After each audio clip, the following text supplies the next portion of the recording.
ሰላምና ጤና በያላችሁበት ይድረሳችሁ ውድን የተከበራችሁ ቤተሰቦቻችን እንደምን አላችሁልን? ከሁለተኛው የዩቲዩብ ቻናላችን አዲስ ስፖርት ልዩ የተለያዩ ስፖርታዊ ጉዳዮችን ልናካፍላችሁ እነሆ በዕለተ ሐሙስ የምሳ ሰዓት የስፖርት የመረጃ ሰዓታችን ዳግም ተገናኘን። ስለምታደምጡን ቆይታችሁን ከኛ ጋርም ስለምታደርጉ እጅጉን ከልብ አድርገን እናመሰግናለን። በዛሬ ፕሮግራማችን የተለያዩ ርዕሰ ጉዳዮችን እናነሳለን። በተለይ ትልልቆቹን የአውሮፓ ክለቦች የተመለከቱ አርሰናል፣ ማንቸስተር ዩናይትድ፣ ቸልሲ፣ ሊቨርፑል፣ ሪያል ማድሪድ፣ ባርሴሎና፣ ማንቸስተር ሲቲ ሌሎችም የአውሮፓ ክለቦችን የተመለከቱ እጅግ በርከት ያሉ የዝውውር ጉዳዮችን ወደ እናንተም የምናደርስ ነው የሚሆነው። ስለምታደምጡን ቆይታችሁን ከኛ ጋርም ስለምታደርጉ እጅጉን ከልብ አድርገን እናመሰግናችኋለን። ቪዲዮአችንን ላይክ፣ ቻናላችንን ደግሞ ሰብስክራይብ እያደረጋችሁ ከኛ ጋር ቆይታን እንድታደርጉ ነው መንጋብዛችሁ። ፉአድ ባህሩ ፕሮግራሙን እየመራው ከእናንተ ጋር ቆይታን አደርጋለሁ። ከመሸጋገሪያ በኋላ ተመልሰን ስንመጣ በቀጥታ ወደ ዛሬ ፕሮግራማችን የምናመራ ይሆናል። አብራችሁ ይቆዩ።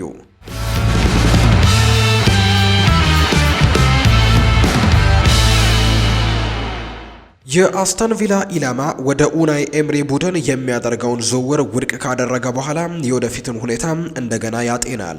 ሎይክ ባዴ በጥር ተጫዋቾች የዝውውር መስኮት ወደ ፕሪሚየር ሊጉ ክለብ አስተን ቪላ ለመዘዋወር ፈቃደኛ አለመሆኑ የሚታወስ ሲሆን አሁን ላይ ፈረንሳዊ ሁለገብ ተከላካይ ከወራት በኋላ በዚህ ክረምት ሲቪያን ለመልቀቅም ክፍት እንደሆነ በማርካ ላይ በሰበር መረጃነት መልክ ወጥቷል። የ25 ዓመቱ ፈረንሳዊ በላሊጋ በጣም ተስፋ ሰጪ ተከላካዮች አንደኛው ሲሆን ቀደም ሲል ወደ እንግሊዝ ከመሄድ ይልቅ በስፔን ለመቆየት መምረጡ ይታወሳል። አስተን ቪላ በዚህ ዓመት መጀመሪያ ላይ ሉዊክ ባዴ ላይ ከፍተኛ ፍላጎት አሳይቶ የነበረ ሲሆን ክለቡ የ20 ሚሊዮን ፓውንድ ፕሮፖዛል ለሲቪያ ማቅረቡም ይታወሳል። የሚድላንዱ ቡድን የቀድሞ የኖቲንግሃም ፎረስት ተከላካይ ዳይጎ ካርሎስን ከፍተኛ ተከላካይ ኢላማ አድርጎ እየተመለከተውም ነው። ሉዊክ ባዴ በጥር መጀመሪያ ላይ ወደ አስተን ቪላ መዘዋወሩን አልተቀበለውም። በጥር ከቪላ ጠንካራ ፍላጎትና ትርፋማ ኮንትራት ቢኖረውም ባዴ ከሲቪያ ጋር በስፔን ለመቆየት መርጧል የሚል መረጃ ነው የወጣው። በሴፕቴምበር 2024 ከሲቪያ ጋር የረጅም ጊዜ ኮንትራት የተፈራረመው በቅርቡ ሲሆን የወደፊት ህይወቱንም እንዲሁ እስከ 2029 በአንዳሉዥያኑ ክለብ ለማድረግም ፊርማውን አኑሯል። ባዴ ለመልቀቅም ፍላጎቱ ወይም ፍቃደኛ ባለመሆኑ ምክንያት ቪላ ትኩረቱን ወደ ሌሎች አማራጮችን በመቀየር በ2024/25 የውድድር ዘመን ቀሪውን የውድድር ዘመን ከቼልሲ በውሰት የአክሰል ዲሳሲን አገልግሎት አግኝቷል። የፈረንሳዩ ተከላካይ አሁን ላይ በመጪው የክረምት ተጫዋቾች የዝውውር መስኮት ክለብ ለመቀየር ክፍት ነው።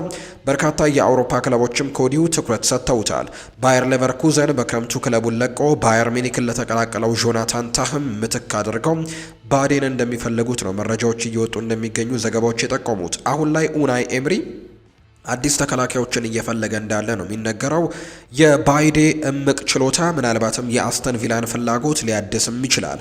መጪው የዝውውር መስኮት ደግሞ ለአስተን ቪላና ለሌሎችም የአውሮፓ ክለቦች በላሊጋው የወደፊት ህይወቱ እርግጠኛ ላልሆነው ተከላካይ ሁለተኛ እድል ሊሰጡትም ይችላሉ።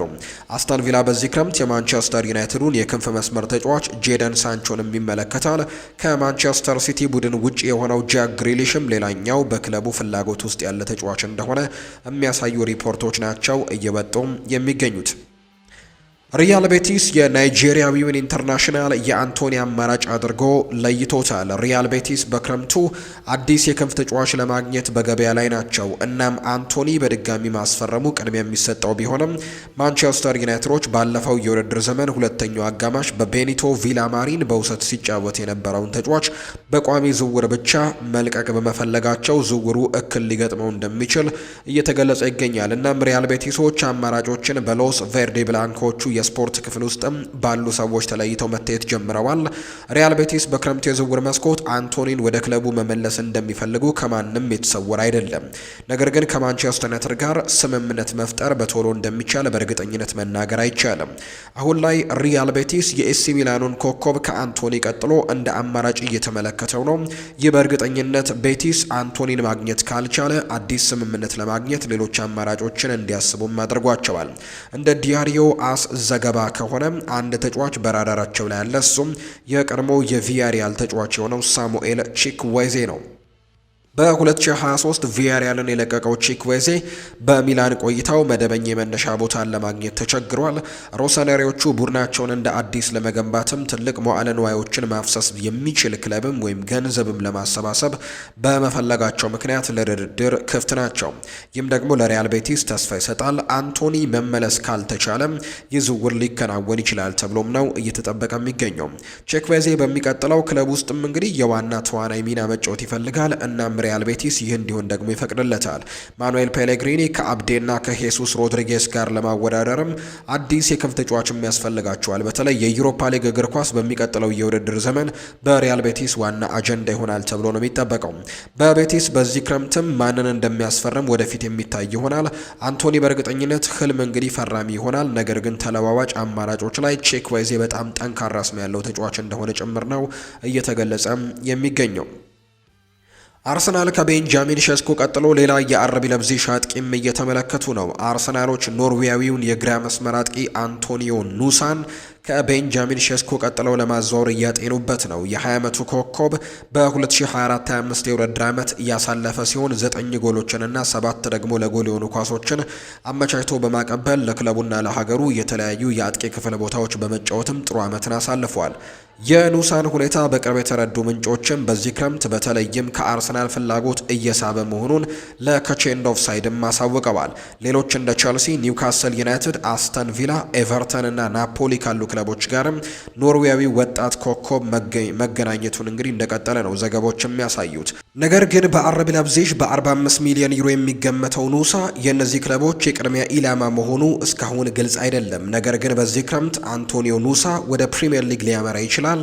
ኑሳ የጀርመኑን ቡድን የተቀላቀለው ባለፈው ክረምት እንደነበረም የሚታወስ ነው። ነገር ግን ሌሎች ትልልቅ ስሞች ከክለቡ ሲወጡ እሱም ሊወጣ የሚችል እንደሆነ ነው እየተገለጸ የሚገኘው። የቀድሞው የክለብ ብሩጅ ተጫዋች በቅርብ ክትትል እየተደረገበት ነው። እንደ አንዳንድ ምንጮች ገለጻ ደግሞ ለጊዜው ምንም አይነት መደበኛ እንቅስቃሴዎች አልተደረጉም። አጽንኦትም ሰጥተዋል። አርሰናል ኑሳን ያደንቃል፣ ፍላጎታቸውንም ሊያሳድጉ ይችላሉ። ምንም እንኳን ለጊዜው ከአርቢ ላይፕዚግ ጋር ንግግሮች ውስጥ ቅድሚያ የሚሰጣቸው ቤንጃሚን ሼስኮን ለማስፈረም ነው። ኑሳ እንግዲህ በክለቦች ደረጃ 137 ሲኒየር ጨዋታዎችን ተጫውቷል። ለኖርዌይም 15 ጨዋታዎችን በማድረጉ ቀድሞውኑ ጥሩ ልምድ አግኝቷል። አርሰናል ወጥነት የሌላቸው ጋብሪኤል ማርቲኔሊንና ሊያንድሮ ትሮሳርድን ለማሻሻል ደግሞ ሌላ ተጫዋች ይፈልጋል። ቸልሲ ደግሞ በበኩሉ በተለይ ደግሞ ጄደን ሳንቾን ስላጡት እንግዲህ በውሰቱን ላለማራዘም ከወሰኑ በኋላ በአጥቂ መስመር ውስጥም ተጫዋቾችን እየፈለጉ ነው። በቅርብ ዓመታት ውስጥ ከፍተኛ ደረጃ የተሰጣቸውን የክንፍ ፈራሚዎችም ፔድሮ ኔቶና ሙካይሎ ሙድሪክም ጥሩ ግልጋሎት መስጠት ተስኗቸው እንደሆነ እየተገለጸም ይገኛል። አስተን ቪላና ዌስትሃም ዩናይትድ 40 ሚሊዮን ዩሮ የተለጠፈበትን ተጫዋች ለማስፈረም እየፈለጉ ነው። አስተን ቪላና ዌስትሃም ዩናይትድ የአታላንታ የቀኝ ተከላካይ ራኡል ቤላኖቫን ለማስፈረምም ከሚፈልጉ ክለቦች መካከል ናቸው።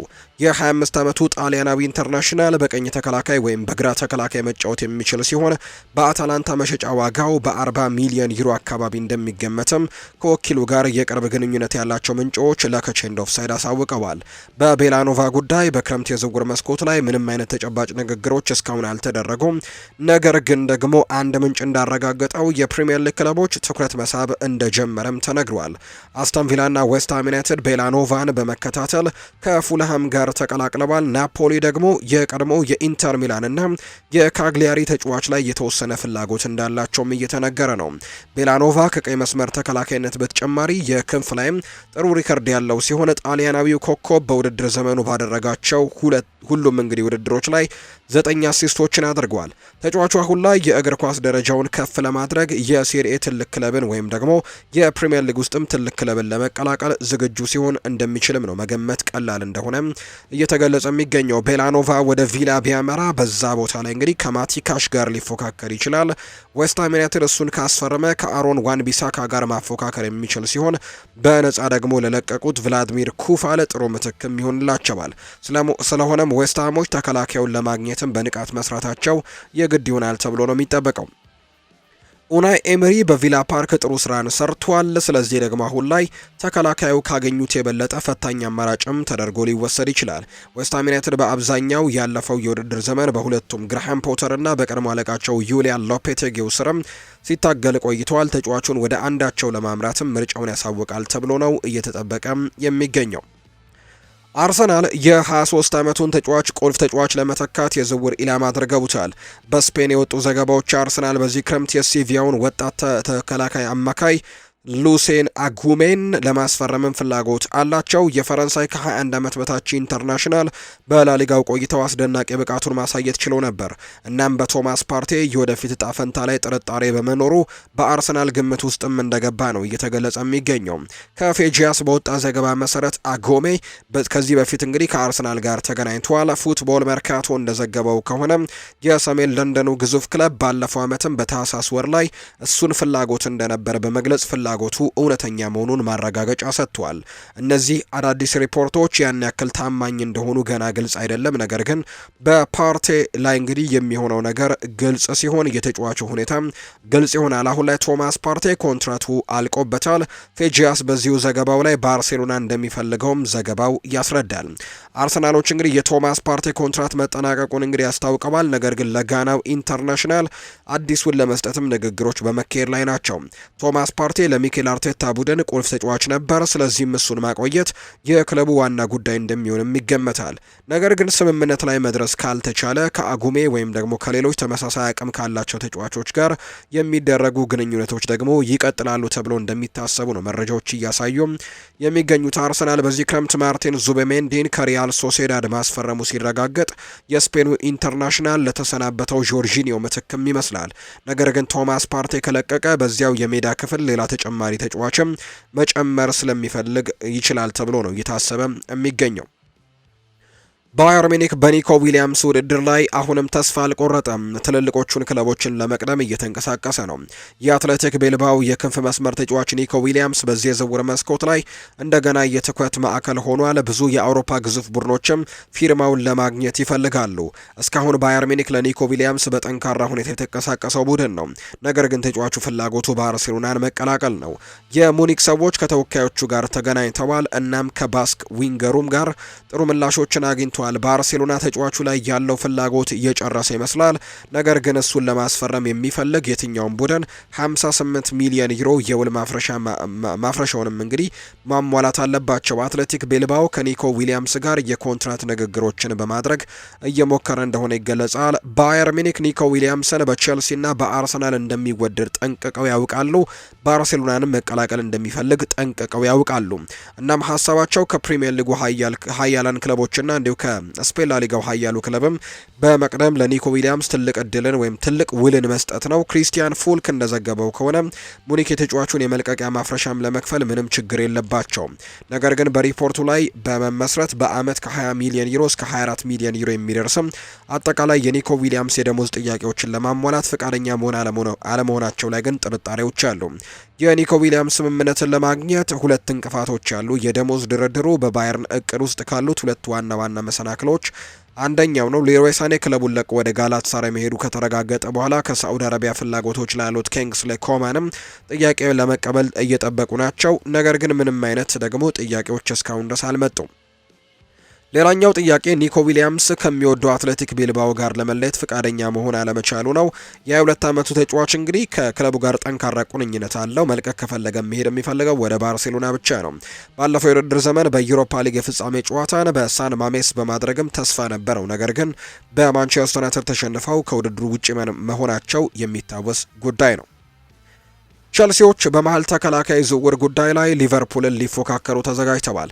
ቸልሲዎች በዚህ ክረምት የቤኔፊካውን የመሃል ተከላካይ ቶማስ አሮህን ሁኔታ በመመልከት ላይ የቆዩ ሲሆን ጥያቄውን ለማቅረብም በዝግጅት ላይ ናቸው። ተጫዋቹ እንዲሁ በሊቨርፑል ፍላጎት ላይ ነው። ከፖርቱጋሉ ጋዜጣ እንግዲህ ኤቦላ የተባለው የመረጃ ምንጭ እንደወጣው መረጃ ከሆነ ቸልሲ፣ ሊቨርፑልና ፓሪስ ሰን ዠርሜን በቤኔፊካ 80 ሚሊዮን ዩሮ የውል ማፍረሻ ያለውን እንግዲህ አሮሆን ለማስፈረም በሚደረገው ፉክክር ላይ ያሉ ቡድኖች ሊሆኑ እንደሚችሉ ነው እየተገለጸ የሚገኘው። ሪፖርቱ አክሎ ቤኔፊካ አሮሆን መሸጥ እንደማይፈልግና ነገር ግን ከቸልሲ ትልቅ ጥያቄ የሚጠበቅ ይመስላል። ፋብሪዚዮ ሮማኖ ቀደም ሲል ቸልሲ ለተጫዋቹ ያለውን ፍላጎት ለካቼንድ ኦፍሳይድ ተናግሯል።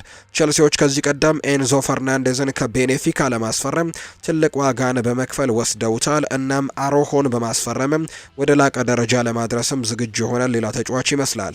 እንደ ዘገባው ከሆነ ቸልሲ ለአሮሆ አጓጊ የሆነ ጥያቄዎችን ማቅረብ እንዳለባቸው ነው የሚጠቆመው። ሊቨርፑል ደግሞ ዴን ሆችሰንን ካጡ በኋላ አሮሆን ደግሞ እየተመለከቱት ነው። ቶማስ አሮሆ የቤኔፊካ አንደኛ ቡድንን ከተቀላቀለ በኋላ ራሱን እንደ ቁልፍ ተጫዋችም ያቋቋመ ሲሆን ለሊቨርፑልም ጥሩ አማራጭ ይመስላል። የ23 ዓመቱ ወጣት አሁንም እንግዲህ በአንጻራዊነት ልምድ የሌለው ነው። ነገር ግን ከቅርብ ጊዜ ወዲህ በዓለም ዙሪያ ያሉ ወጣት ኮከቦች እንግዲህ ባለተሰጦችን የማስፈረም ፍላጎት ላላቸው ቼልሲዎች ጥሩ ምርጫ ነው። ቶማስ አሮሆ እንደ ቤንዌት ባዲያሼል እና ለጉዳት የተጋለጡት ዌስሊ ፎፋና በኤንዞ ፈርናንዴስ ዘር አሳማኝ ባልሆኑት ተከላካዮች ላይ ጥሩ ማሻሻያዎች ሊሆን እንደሚችል ይታመናል። ሊቨርፑል በበኩሉ ምናልባትም ቨርጂል ቫን ዳይክንና ኢብራሂማ ኮናቴን ጠንካራ አጋርነት ስላላቸው ለአሮሆ ትልቅ ገንዘብም ላያወጡ ይችላሉ። ለተጨማሪ የቡድን ጥልቀት ሁልጊዜም እንግዲህ ቦታ አለ።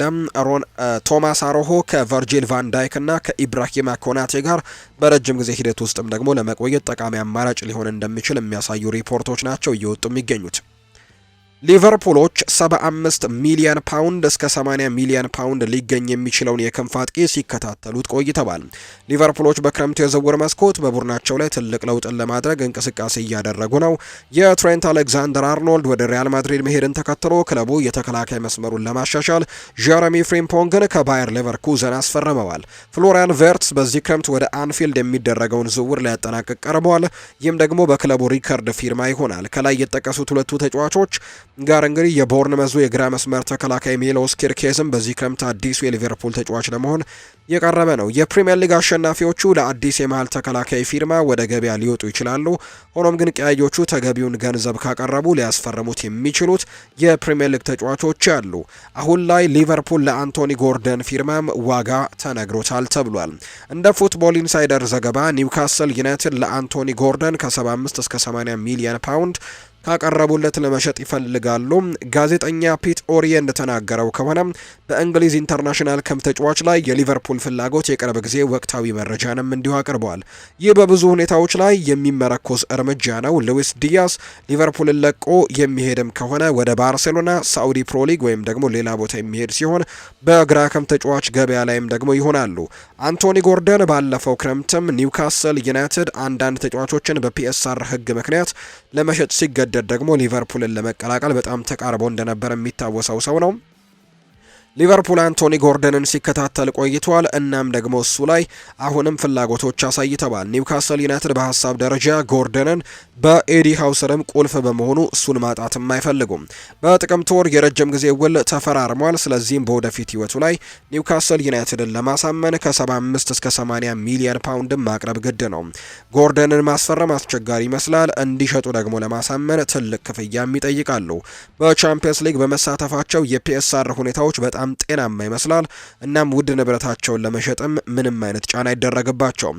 ነገር ግን ግልጹ ነገር በአንቶኒ ጎርደን ላይ የረጅም ጊዜ ፍላጎት አላቸው የሚለው መረጃ እንደሆነ እየተገለጸም ይገኛል።